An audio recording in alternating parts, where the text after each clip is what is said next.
exactement, Marion. Je suis en présence d'Alexandre Holroyd. Bonjour, vous êtes député La République En Marche des Français de l'étranger, précisément dans la circonscription de l'Europe du Nord. Emmanuel Macron est en ce moment même au Parlement européen à Strasbourg pour lancer les consultations citoyennes sur l'avenir de l'Europe. Comment vous regardez cette initiative et d'ailleurs en quoi elle consiste? Favorablement comme l'ensemble de nos partenaires européens qui sont aussi engagés à organiser des consultations citoyennes dans tous les États membres de l'Union européenne.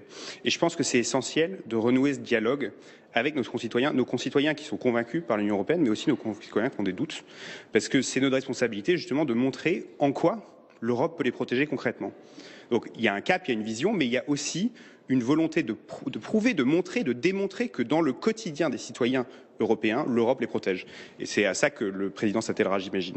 Alors, la Hongrie, le Royaume-Uni ont plutôt réservé leur réponse. Ils ne se sont pas engagés sur ces consultations citoyennes. Est-ce qu'Emmanuel Macron a dans l'idée de faire barrage à la montée des populismes de plus en plus prégnants en Europe? Alors, pour le Royaume-Uni, c'est un cas un peu particulier. Je suis élu, comme vous dites, en Europe du Nord. Je représente en l'occurrence les Français qui habitent au Royaume-Uni. Moi, je sais que chez beaucoup de citoyens qui habitent au Royaume-Uni, par exemple, et chez beaucoup d'ailleurs de Britanniques, il y a une volonté de discuter d'Europe. Seulement, évidemment, le Royaume-Uni a pris le chemin qui est celui du Royaume-Uni. C'est un cas un peu particulier. Je pense que le président de la République a été très clair aujourd'hui à Strasbourg quand il a montré qu'il y avait une différence entre les démocraties libérales et une certaine démocratie autoritaire qui se dessine dans certains pays membres, avec une espèce d'obsession, une espèce de fascination pour des régimes libéraux qui se focalisent sur l'efficacité à tout prix, l'efficacité contre tout et l'efficacité contre les droits qui sont le cœur de nos valeurs européennes.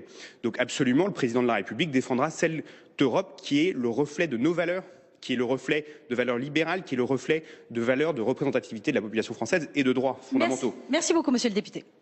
Merci à vous.